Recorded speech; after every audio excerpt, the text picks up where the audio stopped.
안녕하세요. 네, 오늘 새로운 자료를 나눠드렸는데 유동자산이잖아요. 몇 장인지 보이시죠? 표지까지 15장인데 대충 뭐 주제마다 원래 자료가 좀 이래요. 저번에 한 거는 정말 몸풀기 수준의 좀 기초적인 내용이었고, 근데 앞에 두 개의 주제를 했었잖아요. AS를 조금 해드리겠습니다. 맨 처음에 했던 게 재무 회계 이론이었는데, 그래서 빼먹은 게 있어서 좀 보충 설명을 드릴게요. 그 재무회계에서 가장 우리가 이제 좀 기초적으로 중요하게 배웠던 게 재무제표인데, 재무제표는 어떤 회사에 대한 재무 상태를 나타내는 여러 가지 표라고 그랬죠. 여러 가지 표. 영어로는 FS라고 한다고 했고요. 이 중에 제일 중요한 게 두 개가 있었는데, 재무상태표, 손익계산서 두 개가 있었어요. 기억나시나요? 재무상태표에서는 자산, 부채, 자본을 나타내요. ES라고 하고요. 손익계산서는 수익과 비용이죠. IS라고 하는데, 이때 그 말문제에서 좀 자주 내는 게 얘네들이 뭘 하느냐를 좀 물어보거든요.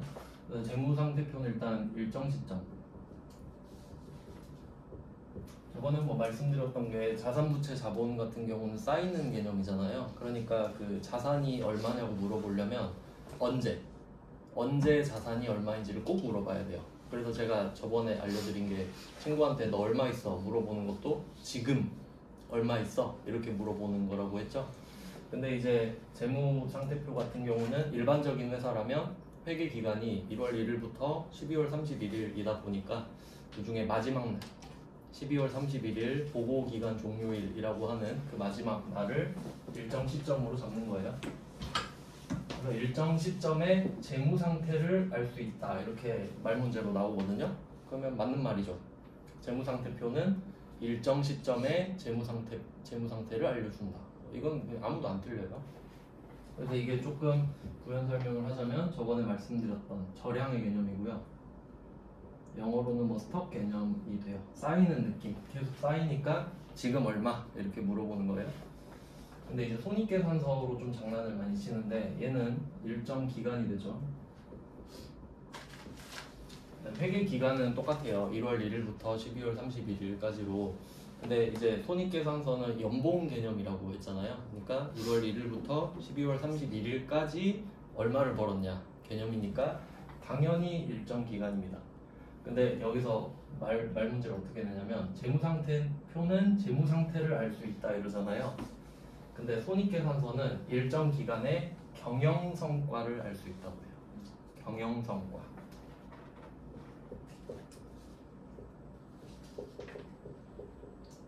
그러니까 이 문구를 적어두셔야 돼요. 경영성과. 왜 그런지 한번 생각을 해볼게요. 이렇게 간단한 것들은 외우는 게 아니라 꼭 이해를 하고 넘어가셔야 돼요. 그러니까 여러분이 뭐 회사나 사람을 판단할 때 그 예를 들어 내 친구 중에 막 부자가 있다고 해볼게요. 그럼 그 부자는 재무 상태가 좋겠죠. 왜냐면 아빠가 막 돈 주고 엄마가 돈 주고 했을 테니까. 근데 친구가 엄마 아빠가 너무 곱게 키우니까 일을 안 해요. 그러면 손익계산서가 어떻겠어요? 없겠죠. 일을 안 해. 백수예요. 그럼 0이잖아요. 그럼 이 사람은 경영성과가 어때요? 안 좋잖아요. 그러니까 이렇게 좀 구분해서 생각하셔야 돼요. 그러니까 재무 상태가 좋다고 해서 손익 경영성과가 반드시 좋은 거는 아닌 거예요. 맞죠? 둘이 별개인 거예요. 이렇게 생각을 좀 하셔야 되고, 얘는 유량, 흐르는 개념이고 영어로는 뭐 플로우라고 하는데 시험에서 내진 않지만 그냥 상식입니다. 이 정도는. 나중에 여러분이 그 장부를 조회할 일이 있는데 그때 꼭 필요한 개념이에요. 그러니까 좀 약간 무의식에 담아두셔야 돼요. 그러니까 지금 계속 공부할 때 계속 나오는 개념은 아니고 꼭 필요한 상식의 개념입니다. 이거 하나 보충해드렸고요. 그 다음에 또 유가증권.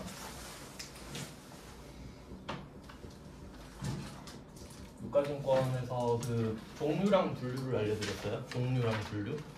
종류는 그러니까 이렇게 생각하면 돼요. 왓에 대한 대답이에요. 왓. 그거 뭐야? 라고 하면 유가증권을 내가 샀는데 그거 뭐 산 거야? 라고 물어봤을 때 대답을 지분증권, 채무증권 이렇게 대답을 할 수가 있는 거죠. 그러니까 이 종류는 일상에서 쓰는 용어라고 생각하시면 돼요. 일상에서. 근데 우리는 회계로 넘어왔고 회계에서는 what을 아무도 안 궁금해하죠. why만 궁금해하잖아요. 그러니까 내가 뭘 샀어요. 유가증권을. 그럼 이제 주주들이 뭐라고 물어봐요. 왜 그거 샀냐고. 그럼 그걸 목적에 따라 세 개로 나누죠. 그래서 단기 매매증권 단타 칠 거다. 이건 뭐 그냥 비트코인. 그리고 만기 보유증권. 난 끝까지 갖고 있을 거야. 만기 보유증권. 아니 난 이도저도 모르겠다. 또 가는 증권. 이렇게 크게 세 개로 나눴는데 제가 그림을 이렇게 그린 이유가 있다 그랬죠. 나중에 그 목적이 바뀌면 이름을 바꿔줄 거 아니에요. 그러면 얘는 내려갈 수가 있다 그랬죠. 근데 이 중에 중요한 게 이쪽이었었는데 오른쪽이네요. 여기서 시장성을 상실했을 때 그럼 이제 아무도 내 주식을 시장에서 사지 않는다고 하면 난 단타를 치는 게 불가능하죠. 그러니까 그냥 이도저도 아니네로 전락해버리는 겁니다. 이거 말 문제로 좀 잘 나오고요. 그리고 시장성을 상실하지 않더라도 그냥 내가 목적을 바꿀 수도 있는 거죠. 그냥 나는 단타 치려고 했는데 그냥 오래 갖고 있어 볼래. 그럼 그때도 그냥 바꿀 수 있는 겁니다. 그 다음에 뭐 밑에 애들끼리는 서로 바뀔 수 있고요. 그럼 이제 정리를 해보면 이 단기 매매 증권이랑 매도 가능 증권은 전제 자체가 매도죠. 언젠간 팔 거죠. 근데 얘는 빨리 팔고 싶은 거고 얘는 뭐 언젠간 팔겠지. 근데 둘 다 시세가 오르면 팔 생각은 있잖아요. 그러니까 평가를 공정가치로 하는 거예요. 그래서 저번에 했던 거 뭐 제가 그냥 넘어갔던 게 있었거든요.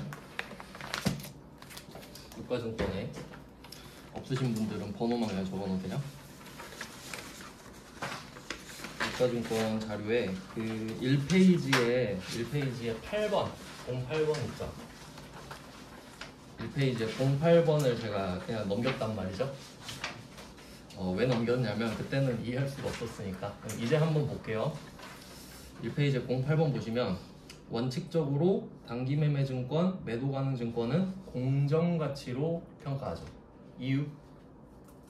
그때그때 시가를 알아야 되잖아요.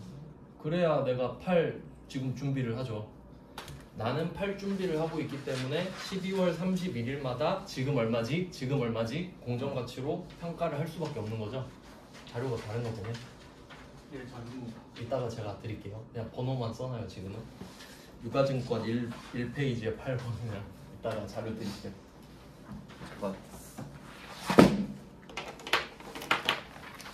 잠시만요. 미리 뽑아놓은 거 있으면 지금 줘야겠다.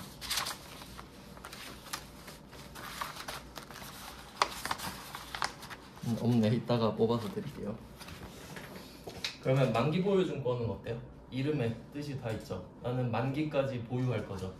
그럼 이거 원금 이자 다 먹겠다는 소리잖아요. 그럼 팔 의도가 있어요? 없죠. 그러면 시세 관심 없죠. 그러니까 이건 공정가치로 평가는 안 하지. 그러니까 뭔진 몰라도 만기 보유증권이 지금 상각 후 원가로 평가한다 했죠. 근데 여러분은 지금 상각 후 원가를 알아야 되나요? 그게 아니라 만기 보유증권은 내가 끝까지 갖고 있을 거니까 공정가치로 평가를 안 한다는 것만 알고 있으면 되는 거예요. 알겠죠? 지금은 일단 그 정도. 왜냐면 이제 상각이라는 개념은 조금 복잡해서 사채 배울 때 제가 다시 한번 알려드리겠습니다. 이 정도 하고 넘어가도 괜찮으시죠? 알려드릴 수는 있는데 적당히 끊지 않으면 계속 연결되더라고요. AS는 이 정도로 하고 이제 유동자산으로 넘어가 보겠습니다. 이제 본 게임이에요.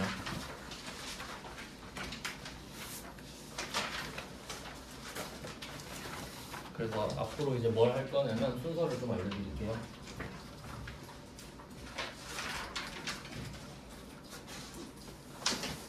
처음에는 정리가 좀 잘 안 되실 건데 일단은 한 바퀴를 빨리 돌아야 좀 왁구가 잡혀요. 일단은 재무상태표부터 배울 거예요.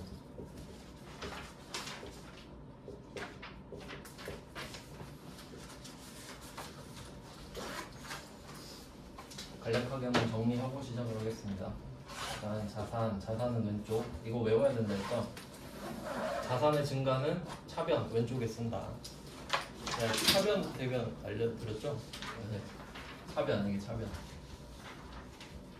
대변. 그러니까 원래 뜻이 있긴 있어요. 이제 차자 대자가 글자니까 뜻이 있을 거 아니에요. 한자인데 뜻은 그냥 차자가 빌리다라는 뜻이에요. 뜻만 보면. 그리고 대자는 빌려주다라는 뜻이에요. 그러니까 돈 빌리면 차입한다 그러고 돈 빌려주면 대여한다 막 그런 말 들어보셨죠? 그러니까 뜻 자체는 그런데 그냥 그 글자를 빌려 쓰기만 한 거예요. 그러니까 실제로 빌려줄 때 여기다 쓰고 그런 건 아니에요. 이름 뜻만 그래요. 그 다음에 부채, 자본 이렇게 있어요. 그럼 구성을 한번 봅시다. 일단 자산은 여러분이 그냥 편하게 생각하면 가용한 자산이라고 생각하면 돼요. 가용한 경제적 자원. 그러니까 여러분이 지금 갖고 있는 물건들 다 여러분이 쓸 수 있죠. 그런 게 자산이에요. 근데 그 자산은 내가 갚아야 될 수도 있고 안 갚아도 될 수도 있단 말이죠. 일단은 이렇게 생각을 하시고 이제 조금 이제 심화가 되면 저번에 한번 말씀드렸었는데 이제 손익계산서랑 같이 봐야 돼요. 얘는 수익 오른쪽. 이유는 아시죠? 수익은 순자산의 증가라고 말씀을 드렸었거든요. 오늘 다시 한번 자세히 정리할게요. 어쨌든 그 자산이 증가하는데 우린 차변 대변을 같이 적어야 되잖아요. 항상 기본적으로 차변을 왼쪽에다 적으니까 이제 이 대응하는 게 오른쪽이어야 대변이어야 되니까 수익이 오른쪽이고요. 대변. 그러면 수익이 발생하고 비용이 발생했어요. 그럼 이제 남는 게 이익이죠. 이익은 그냥 그 차감한 순수한 개념이에요. 자, 그럼 이 이익은 이쪽에 자본으로 붙인 다음에 손익계산서는 1년마다 초기화된다 그랬죠? 그래서 내년 1월 1일부터 다시 수익 비용을 모으기 시작하는 거예요. 그래서 이 파란 색깔이 많을수록 좋은 회사라고 말씀을 드렸죠. 그러니까 이제 나눠볼게요. 자산은 둘 중에 하나입니다. 유동자산, 비유동자산. 그러니까 자산은 두 개로 나눈다. 유동자산, 비유동자산. 그럼 일단 유동자산은 뭐냐? 일단 여러분이 지금 갖고 있는 거 당연히 유동자산입니다. 당연히 내가 갖고 있으니까. 근데 내가 지금 갖고 있진 않은데 내년까지 현금화가 가능해. 그러니까 예를 들어 친구 철수한테 돈을 빌려준 거 아니면 뭐 여러분 1년짜리 예금 가입한 거 그런 것들 있죠. 그럼 내년 안에 다시 나한테 현금으로 들어오죠. 그런 것까지 유동자산이에요. 그러니까 유동자산이 볼륨이 클 수밖에 없는 거죠. 이미 내 거인 것도 배워야 되고 내년까지 현금화가 될 것도 배워야 되니까.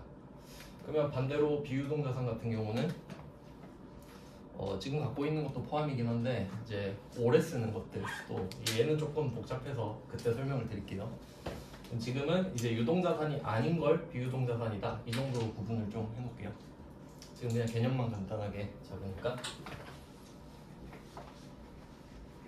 그럼 이제 부채로 가볼게요. 그럼 부채는 갚을 돈이거든요. 얘도 유동부채, 비유동부채 이렇게 나누자요. 뭐 그냥 이 개념을 그대로 차용한 겁니다. 그러면 이제 자산 같은 경우는 방향이 내 쪽으로 들어오는 거라고 했죠. 현금이 나한테 오는 거예요. 근데 부채는 나가는 거겠죠. 그럼 유동부채는 내년까지 갚아야 돼요. 내년까지. 그럼 비유동부채는 내후년 이후에 갚아도 되는 겁니다. 좀 성격이 반대죠 그냥. 그래서 얘 둘은 공부하기가 편해요. 그래서 이 둘은 어려워하는 경우를 본 적이 없어요. 근데 문제는 자본이거든요. 그냥 나머지는 유동 비유동 하니까 편하잖아요. 그냥 약간 시간의 개념으로 배우는 거니까 방향 시간만 알고 있으면 되죠. 근데 자본은 갑자기 달라져요. 자, 이렇게 두 개로 나눠진다고 했죠. 그러면 첫 번째를 뭐라고 하냐면 자본거래라고 해요. 그냥 참고로 알아도 돼요. 지금은 그냥 자본거래는 투자받은 겁니다. 투자받은 거.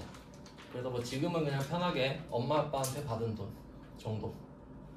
그럼 엄마 아빠는 나한테 뭐 이것저것 사주면서 잔소리 할 수 있는 권한을 얻죠. 이제 그게 주식이에요. 그 주식의 주인이 주주고, 그럼 엄마 아빠는 내 최대 주주죠. 그럼 나중에 주주가 싫다, 그럼 다 갚고 떠나면 돼요. 그럼 이제 자본 거래는 이 검은 색깔 자본입니다. 당연히 이 검은 색깔 자본도 많으면 좋죠. 처음에 당연히 투자를 많이 받을수록 돈을 많이 벌 수 있잖아요. 확률만.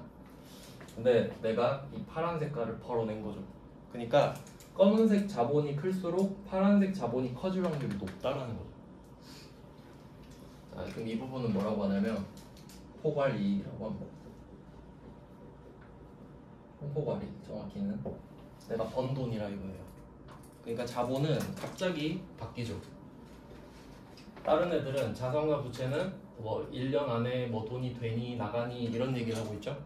자본은 갑자기 투자를 받은 거냐, 네가 번 거냐 이 얘기를 하는 거예요. 왜 그러냐면 그 회계의 특징이라고 제가 처음에 말씀드렸는데, 그 아까 유가증권 할 때도 이런 느낌이 있었죠. 이렇게 유가증권 풀이 있을 때 그룹이 3개잖아요. 3개가 있으면 어떻게 나누면 편하냐면, 일단 단기 하나 줘요. 단기 매매증권 하나 두고 만기 보유증권 하나 줘요. 그리고 나머지 매도. 이런 식으로 분류를 해야 그룹핑이 깔끔해진다 그랬죠. 그래야 그러니까 약간 뽀시래기 같은 게 안 남잖아요. 딱 3개로 나눌 수 있죠. 그러면 이것도 생각해 볼게요. 재무상태표가 3그룹이잖아요. 그러면 이거를 자산, 부채, 자본을 정의를 각각 해버리잖아요. 그럼 찌끄레기가 남는다고요. 그럼 얘도 어떻게 해요? 자산과 부채만 정의를 정해요. 자산은 뭐 예를 들어, 원래 복잡해요. 자산은 들어올 돈, 부채는 나갈 돈, 이렇게 정의를 한다고 할게요. 그럼 자본은 뭐야? 라고 하면 자산에서 부채를 빼, 이러면 깔끔하다고요. 이렇게 해야만 딱 떨어져요. 맞죠? 그러니까 자본은 평가 대상 자체가 아니에요. 그러면 자산과 부채는 평가 대상이냐? 맞죠? 그래서 얘 2개만 평가를 하고 뺀 걸 자본으로 하겠다. 근데 그 중에 투자를 받았던 거냐, 번 거냐, 이렇게만 나누는 거죠. 대충 이런 느낌이에요. 그래서 원래 자본을 제일 어려워해요. 보통 이제 경영학과 학생들이 보통 이 자본 배울 때 저는 회계랑 안 맞아요 이런 말 제일 많이 하고요. 근데 거의 사실 자본이 좀 어려워서 수익과 비용, 자본의 관계가 거의 끝이라고 보시면 돼요. 그럼 이제 좀 중요한 걸 다시 한번 알려드릴게요. 순자산 개념이 중요해요. 그러니까 자산에서 부채를 뺀 게 제가 순자산이라고 말씀드렸거든요.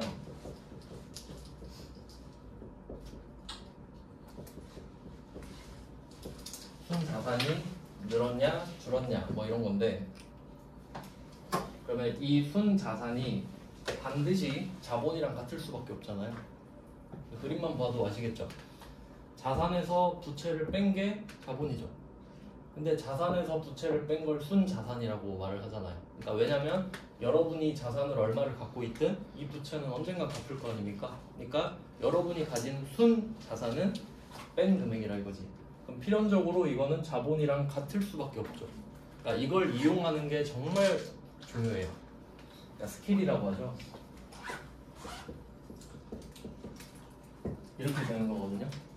아시겠죠? 그러니까 이거 진짜 중요해요. 그냥 회계는 이거밖에 없어요. 이거 알면 끝이에요. 그냥 이걸 어떻게 써먹느냐가 문제지. 자, 그러면 순자산은 자본이랑 같다. 여기까지 이해되시죠? 근데 이제 거래를 하다 보면 이 자본 거래는 주주한테 투자를 받는 과정이에요. 그러니까 주식을 발행하는 거거든요. 그러니까 아마 뭐 경제뉴스 같은 거 보면 IPO라고 해서 기업 공개라는 게 있어요. 그러니까 예를 들어서 뭐 옛날에 막 카카오 같은 회사가 상장을 안 한 거야. 작은 회사일 때 있었잖아요. 근데 갑자기 뭐 카톡으로 대박을 치더니 우리 상장할게요 뭐 이런 이슈가 있다고 할게요. 그러면 그때 시장에 올리자마자 주가가 막 몇십 배 뛰고 뭐 그러죠. 이제 그게 보통 기업 공개라고 하는데, 그렇게 하면서 자기 주식을 시장에 올리거든요. 그런 식으로 하는 게 자본 거래예요. 그러니까 우리 회사의 주식을 파는 거죠. 근데 정확히 말하면 투자를 받은 대가로 그만큼 주식을 주는, 그게 원래는 맞고요. 그러면 이건 흔치 않거든요. 생각해보세요. 여러분이 회사 취직했어요. 만약에 작은 회사에 취직했다고 할게요. 주식 발행을 평생 안 하는 회사도 있어요. 그렇죠? 그러니까 이 자본은 자본거래랑 총포괄이익으로 나눌 수 있다 이렇게 해석이 되시죠? 그러면 일단 자본거래는 그냥 없다고 봐도 돼요. 자본거래가 두 개로 나눠지잖아요. 그러니까 자본거래랑 총포괄이익인데 자본거래는 없다고 보셔도 된다고. 그러니까 곧 이 자본은 총포괄이익이랑 같다고 보시면 되는 거예요.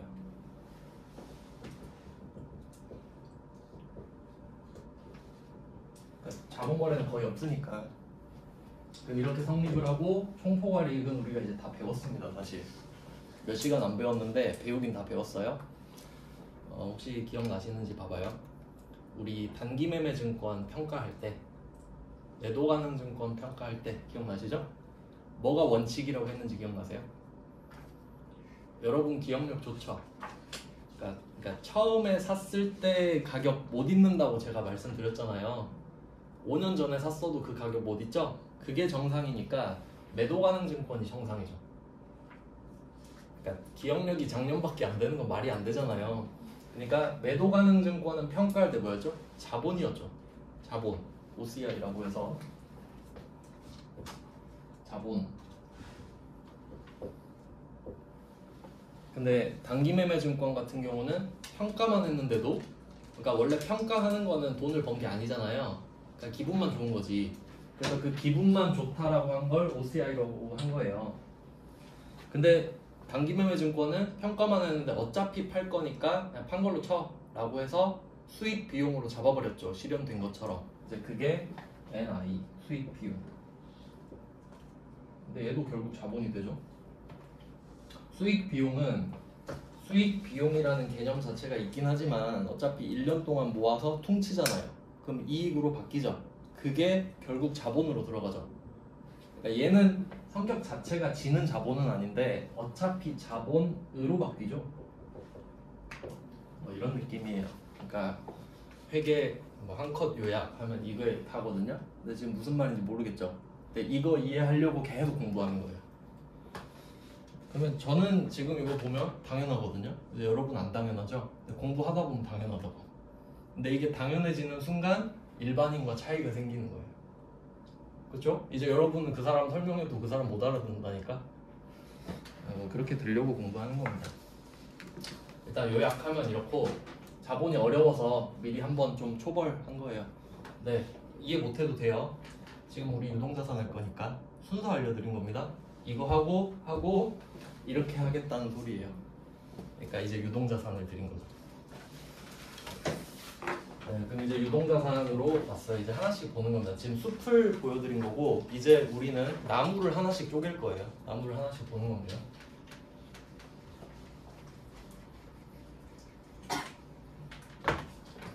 그러면 유동자산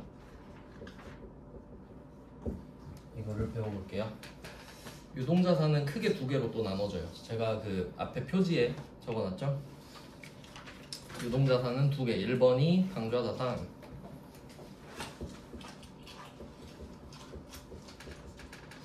2번이 재고자산. 이렇게 나누고 있습니다. 그룹이 두 개밖에 없죠. 한번 찍어보세요. 그룹이 두 개밖에 없죠. 그러면 정의를 몇 개만 해놨을까요? 한 개, 두 개.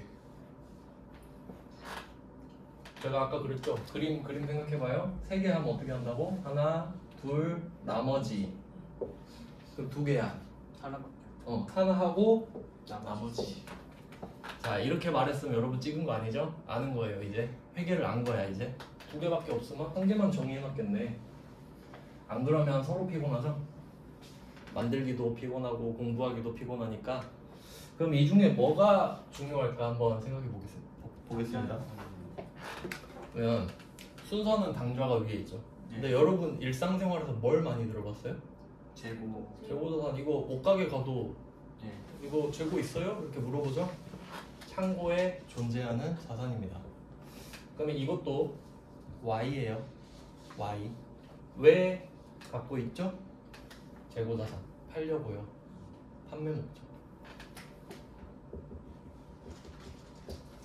재고자산은 목적이 너무 확실하지 않나요? 안 알려줘도 알고 있죠, 어렴풋이.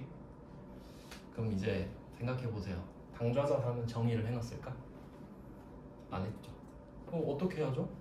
유동자산 모여라 해요. 모였겠죠. 어찌됐든 야 재고자산 일로 와 하면 나머지가 당좌자산이 됩니다. 근데 문제는 뭐냐면 양이 너무 많아요. 판매 목적은 그냥 한번 재고자산 제가 말씀드려 볼게요. 원재료라는 게 있어요. 원재료는 원료랑 재료를 합친 말인데 이거 사다가 뭘 만들겠죠. 그럼 만들려고 사온 거예요. 그럼 만들어서 팔려고 사온 거니까 이것도 판매 목적인 거예요. 크게 보면. 그러면 이 원재료를 가지고 제품을 만들겠죠. 내가 제조한 물건을 제품이라고 하거든요. 그럼 이것도 판매 목적이니까 재고자산 맞죠? 근데 또 어떤 회사는 난 이거 만드는 게 너무 좀 위험하니까 그냥 나는 떼다가 팔래. 사다가 팔래. 그럼 누군가가 만들어 놓은 제품을 사다가 팔 수도 있겠죠. 이제 그걸 상품이라 그래요. 그러니까 똑같은 물건인데 자 여기서 이 개념을 잘 잡아봅시다. 회계는 Y입니다. Y. 그럼 이런 거예요. 삼성전자가 갤럭시를 만든 거예요. 그럼 삼성전자는 갤럭시를 뭐라 불러요? 제품이라 불러요. 팔려고 내가 만들었거든. 그럼 이걸 갤럭시라고 안 써. 왜냐면 갤럭시는 맛이니까. 그거 왜 만들었어? 팔려고요. 그러면 갤럭시는 제품이에요. 맞죠? 근데 뭐 하이마트나 전자랜드 이런 데서 갤럭시를 사다가 팔 수도 있겠죠? 그럼 그걸 사온 거야. 갤럭시를, 똑같은 갤럭시를. 그럼 이제 보고 뭐라 불러요? 상품이라 불러요. 좀 기억하시라고 말씀을 하나 드리면 그 미용실 가면 그 머리 다 하고 마지막에 뭐라 그래요? 제품 발라드릴까요? 그러잖아요. 저는 속으로 상품인데 라고 해요. 맞죠? 제품 아니죠? 자기가 만든 거 아니잖아요. 그러니까 굳이 구분하면 그렇다는 거죠. 우리는 정밀하게 구분을 해야 돼요. 이렇게 나눠진단 말이죠. 그러면 한 이 정도밖에 없단 말이에요. 그럼 나머지는 강제로 당좌자산이 돼요. 그러면 이렇게 두 개로 나뉘는 건 이해되시죠? 네. 근데 왜 당좌자산이 위에 있을까? 재고자산은 확실한데 목표가. 그 이유가 우리 앞에서 배웠었거든요. 이 배열, 그러니까 쭉 나열하는 걸 배열이라고 하잖아요. 배열 순서가, 배열 기준이 유동성이라고 그래요.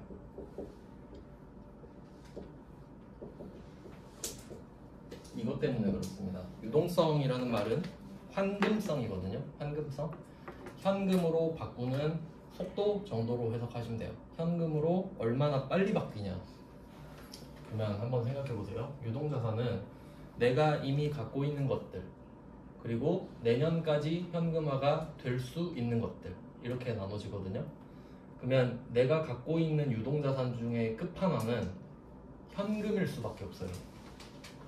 지금 무슨 게임 하는 거냐면 누가 현금으로 빨리 바뀌나 이 게임 하고 있거든요.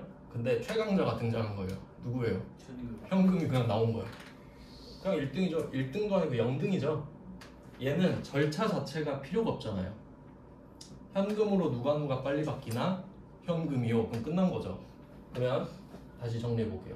유동자산 중에 재고자산 모여라 라고 해서 재고자산 그룹을 만들어 줬어요. 그럼 나머지한테 너네들은 이제 당좌자산이야 이렇게 됐죠. 그럼 누가 더 현금으로 빨리 되나 하는데 현금이 얘를 다 끌고 가버린 거예요. 현금이 당좌자산 안에 들어있죠. 그러니까 현금이 야 얘들아 나 따라와 재고자산 위로 올라가자 다 끌고 가버린 거죠. 그래서 순서는 이렇게 돼요. 그러니까 목적은 재고자산이 확실히 뚜렷하지만 현금이 당좌자산 안에 들어가 있어 버리잖아요. 이렇게 뭐 이야기가 됩니다. 이렇게. 그래서 그냥 배우는 순서는 이렇게 정해졌다. 그러면 이제 당좌자산 같은 경우는 처음에 여러분이 회계를 배우는데 좀 어려울 수밖에 없는 게 뭐냐면 공통점이 없어요. 그냥 잡탕이에요. 그래서 앞에 목차 한번 보시면 맨 앞에 목차 제가 임의대로 나눈 겁니다. 보통 교재 같은 데 보면 이런 거 없어요.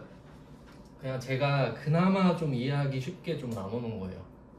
한번 볼게요. 첫 번째 현금 및 현금성 자산 써있죠. 이거 현금은 당연히 포함되는 거고 현금성 자산이라고 하는 건 어떤 느낌이냐면 만약에 그 여러분이 로또를 샀는데 토요일에 결과 나오잖아요. 근데 만약에 당첨된 거예요. 당첨이 된 걸 확인했어요 지금. 그럼 이거 현금으로 바꿀 수 있죠. 그럼 현금성 자산이에요. 그것까지 현금으로 그냥 보는 거예요. 아 어차피 바꾸기만 하면 되는데 뭐 이런 느낌. 그러니까 자연스럽게 수표가 나와요. 수표 들어보셨죠? 이제 그 개념도 배울 겁니다. 그러니까 수표가 뭐야 라고 물어보면 대답할 수 있는 사람 잘 없거든요. 근데 어렴풋이는 알고 계시죠? 수표는 그거랑 같다고 보시면 돼요. 당첨된 복권. 은행에 갖고 가면 여기 써있는 금액으로 바꿔줘요. 그러니까 수표는 현금 교환권이에요. 현금이 아니에요. 알겠죠? 왜냐면 내가 그 최악의 상황에서 뭐 세뱃돈으로 수표를 큰아빠한테 받았는데 은행 딱 갖고 가서 저 이거 바꿔주세요 하는데 부도인데요? 이럴 수도 있는 거니까. 그러니까 명분은 일단 교환권이다. 이 정도 보시면 되고. 그래서 그걸 맨 처음에 배웁니다. 그리고 두 번째가 단기금융 상품이라고 돼 있죠. 그 중에 익숙한 게 하나 있죠. 단기매매증권 우리가 배웠었죠. 단타 치려고 산 주식도 당연히 현금화가 뭐 내년 안엔 된다고 보는 겁니다. 그리고 뭐 정기 예금 적금 같은 경우는 내년까지 만기가 돌아오는 것들 있죠. 이제 그런 것들. 왜냐면 이제 만기가 2년 넘는 건 장기성 예금이라고 따로 분류를 하거든요. 그 다음에 여기서 제일 중요한 게 3-1로 해놓은 수취채권인데, 이거는 그 수취채권 이 정식 명칭이에요. 영어로는 리시버블이라고 표현하는 것 같던데, 채권은 받을 권리죠. 받을 권리. 수취는 별로 의미 없죠. 그냥 받는다라는 뜻인데, 정확한 의미가 뭐냐면 내가 이 수취채권이라는 개념이 있다. 그럼 그건 뭐냐면 조건이, 내가 이걸 현금으로 받을 수 있는 조건이 딱 하나, 시간의 경과밖에 없어요. 그러니까 예를 들어 한 달 기다리면 받을 수 있다. 그럼 그 조건만 충족하면 내가 돈을 받을 수 있잖아요. 이제 그런 걸 수취채권이라고 해요. 아시겠죠? 그냥 기다리기만 하면 되는 거야. 예를 들어 내가 철수한테 100만 원 빌려주고 한 달 뒤에 받기로 한 거예요. 수취채권 맞죠? 근데 그 전제는 철수가 믿을만 하다면. 그러면 수취채권에는 반드시 어떤 이슈가 붙냐면 못 받는 이슈가 생겨요. 맞죠? 그렇게 아름다운 세상이 아니니까요. 그러면 제가 밑에 써놓은 게 3-2가 뭐죠? 대손. 한자로 치면 대자는 빌려주다라는 뜻이 있다고 했잖아요. 근데 이거는 이 채권을, 수취채권을 그냥 대로 줄인 거예요. 그냥 받을 권리를. 손은 손에 있다, 뭐 이 정도겠죠. 그냥 뻥났다 이거예요. 못 받았다. 그러면 이걸 같이 배워야 맞겠죠. 그러니까 현금이 짱이라고 하는 이유가 뭐겠어요? 현금화 계속되죠. 뭐 현금은 대손이 없잖아. 내가 물건 팔았는데 현금 받았죠. 대손이 없잖아요. 절대로. 그것까지 감안해서 보통 현금으로 물건 사면 더 싸게 살 수 있죠. 그런 게 다 포함되어 있는 거예요. 그러니까 이런 거 배우는 이유예요. 백화점 가도 솔직히 딜 치면 현금으로 사면 싸게 살 수 있어요. 진짜로. 방법은 뭐 안 알려드리지만 그럴 수 있습니다 실제로. 그러면 뭐 대손이 있구나 정도 보고, 그다음 마지막 기타 이 정도로 요약한 겁니다. 그러니까 기타도 또 많거든요. 근데 안 나눠 놓으면 진짜 왜 갑자기 이거 하다 저거 하다 이러지? 그러니까 우리는 뭘 알고 있어야 되죠? 당좌자산은 재고자산 빼고 나머지다. 그러니까 걔 잡탕이니까 아 이거 나왔다가 와리가리 막 하는구나 생각하시면 됩니다. 이제 하나씩 볼까요? 1페이지로 넘어가 보겠습니다. 일단 그 유동자산 이론인데, 유동자산 전체를 좀 물어보는 문제가 뭐 별로 없지만 있어서 좀 넣어봤습니다. 한번 볼게요. 1페이지에 유동자산의 01번이죠. 유동자산의 01번. 자, 유동자산으로 분류할 수 없는 걸 찾아볼게요. 첫 번째 1번. 사용에 제한이 없는 현금 및 현금성 자산. 여기서 포인트는 사용에 제한이 없는이죠. 그럼 이거 한번 해석해 볼게요. 그럼 사용이 제한이 있는 현금도 있나? 뭐 있으니까 이렇게 말해 놓지 않았을까? 생각해 보면 굳이 해석하자면요, 보증금. 여러분이 막 어디 뭐 전세로 사는데 보증금 달라 그러잖아요. 그럼 내 돈이죠. 내 돈인데 맡겨놔야 되죠. 그럼 이거 뭐 2년 계약했으면 2년 동안은 사용을 못하죠. 근데 2년 뒤엔 받죠. 그러니까 그런 걸 사용의 제한이 있는 현금이라고 하거든요. 그러면 내가 보증금 2년 맡겨놓으면 이건 2년 뒤에 현금이 되는 거죠. 그럼 얘는 자연스럽게 비유동 자산인 거예요. 이해되시죠? 근데 제한이 없대. 그럼 현금이죠? 당연히 당좌자산 아닙니까? 그럼 유동자산? 맞죠? 이런 거 물어보는 거야. 머릿속에 정리가 잘 돼 있는지. 2번 볼게요. 정상적인 영업 주기. 이거 제가 첫 시간에 좀 강조해 드렸었는데, 원래 유동자산이라는 개념은 보고기간 종료일로부터 1년만 봤었죠. 근데 어떤 회사는 만드는데 막 1년 넘게 걸리는 회사도 있다 그랬죠? 이제 그걸 정상적인 영업 주기라고 하면, 그러니까 1년을 넘어선다면 정상적인 영업 주기가 뭐 2년인 회사도 있을 거 아니에요? 그럼 2년 안에 판매되면 유동자산으로 봐주겠다, 이런 말인 거죠. 그러니까 2번은 사실 재고자산 쪽만 보셔도 됩니다. 그러니까 재고자산은 유동자산 맞죠? 예. 그룹 자체가. 그리고 회수되는 매출채권. 이 매출채권은 매출을 한 대가로 받는 수취채권이거든요. 보통 이제 외상이 6개월 안에 거의 받으니까 이것도 당좌자산 안에 들어간다고 보시면 돼요. 그러니까 매출채권도 늦게 받는 거는 장기 매출채권이라는 이름을 쓰거든요. 근데 여기서 그냥 매출채권이라고 한 것 자체가 내년까지는 받는다, 이런 암묵적인 느낌이 있어요. 그 다음에 3번. 얘는 사실 우리가 배운 걸로도 지금 풀 수 있는 사실인데, 3번에 유형자산이라고 써있죠. 해석해보면 형체가 있는 자산. 근데 사실 생각해보잖아요. 이 좀 네이밍이 웃긴 게, 그럼 재고자산은 혹시 형체가 없나요? 그건 아니죠. 근데 그냥 이렇게 한 거예요. 그냥. 알겠죠? 할 거 없으니까. 매도 가능 증권처럼. 그러면 유형자산은 뭘로 해놓은 거냐면 사용만 표시해주세요. 사용. 영업활동에 사용하는 겁니다. 근데 그냥 흑백 논리로 풀어볼게요. 우리 지금 유동자산 2개 배웠는데 여기 유형자산 있나요? 그럼 답이 3번이 답이죠. 이렇게 푸는 거예요, 문제는. 그러니까 공부를 할 때는 정밀하게 하는데 답을 구할 땐 이런 식으로 푸는 겁니다. 3번 답이 일단 나왔죠? 밑에 답도 제가 적어놨잖아요. 그 다음에 4번 볼게요. 보고기간 종료일로부터 1년 이내. 이게 클래식한 유동자산의 정의죠. 아주 그냥 딱 클래식이죠. 이게 고전 딱 그 자체. 그래서 4번이랑 2번, 동그라미 2번, 동그라미 4번 있죠. 이 두 개를 묶어두세요. 이 두 개 그냥 같은 개념이라고 보시면 될 것 같습니다.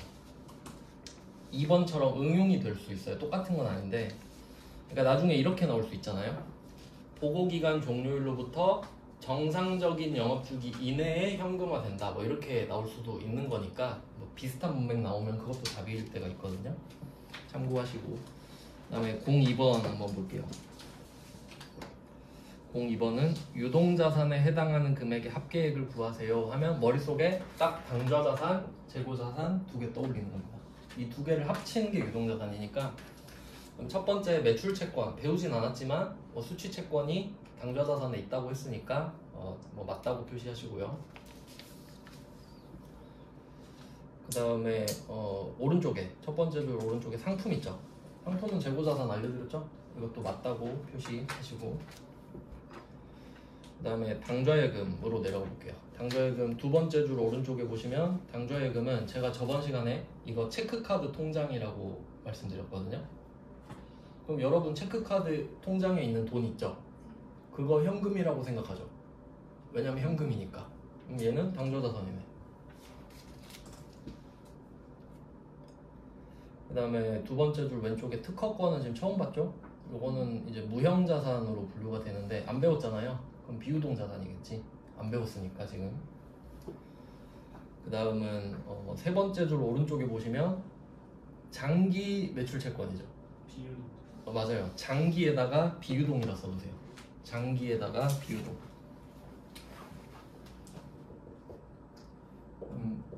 비유동 이건 우리가 개념을 분류할 때 쓰는 말이고요. 근데 이걸 계정 과목으로 반영을 하면 유동은 단기, 짧은 기간, 비유동은 장기 이런 식으로 표현을 하게 돼요. 근데 보통 단기라는 말은 생략을 합니다.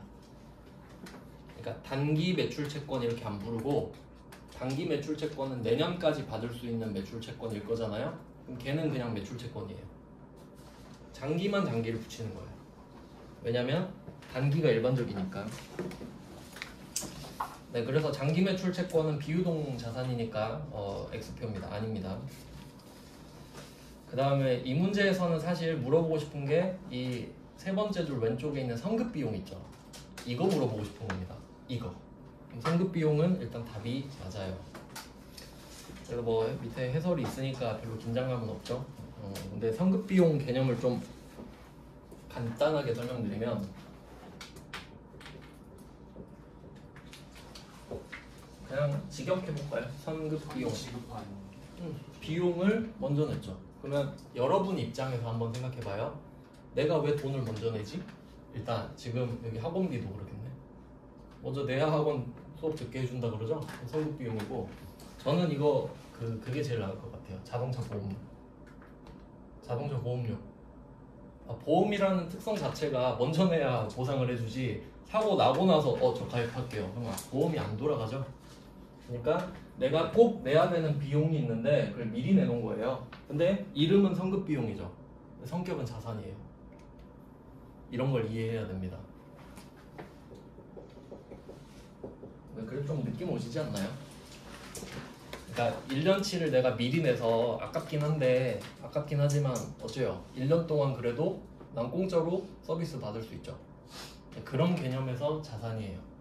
그럼 어떤 느낌이냐면 지금 1월이라 계산이 좀 그러니까 2월 1일로 한번 해볼게요. 2월 1일에 자동차 보험료를 냈다고 합시다. 그리고 참고로 그 명칭이 되게 중요한데 보험료가 있고 보험금이 있죠. 보험료는 내가 납입하는 거 말하고 보험금은 받는. 이제 사고 나서 보상받는 걸 금이라 그러죠. 그래서 보통 이제 보험료는 비용이 되는 겁니다. 그럼 이 자동차 보험료를 내가 뭐 그냥 계산하기 편하게 120만 원 냈다고 할게요. 120을 냈어요. 그러면 2월 1일에 자산 120만 원이 되는 겁니다. 맞죠? 근데 이제 결산은 언제예요? 12월 31일에 결산을 하게 돼 있죠. 그럼 이제 계산해 보는 거야. 몇 개월 지났는지. 11개월 지났죠. 앞에 한 달만 빼면 되잖아요. 그럼 11개월이 지났으니까 이제 이 120만 원 중에 12분의 11은 날라간 거예요. 110만 원. 110만 원 날라갔죠. 그럼 그건 어떻게 돼요? 그럼 자산 110만 원 이렇게 빼요. 오른쪽이죠? 자산의 감소. 이름이 자산인데. 그러면 이 110만 원은 뭐냐? 자산 110 날라갔죠? 이걸 비용 처리하는 거예요. 순자산이 감소했잖아. 맞죠? 순자산 지금 110만 원 감소했죠? 근데 여기 주주와의 거래 있어요? 보험료 냈는데? 없죠? 그러니까 이건 NI 아니면 OCI거든요? 그럼 이게 OCI냐? 아니죠. 난 110만 원을 실제로 썼는데. 그러니까 비용이 되는 거예요. 이렇게 되는 거거든요. 그러면 이때 이 자산의 이름이 뭐냐? 여기다 성급비용.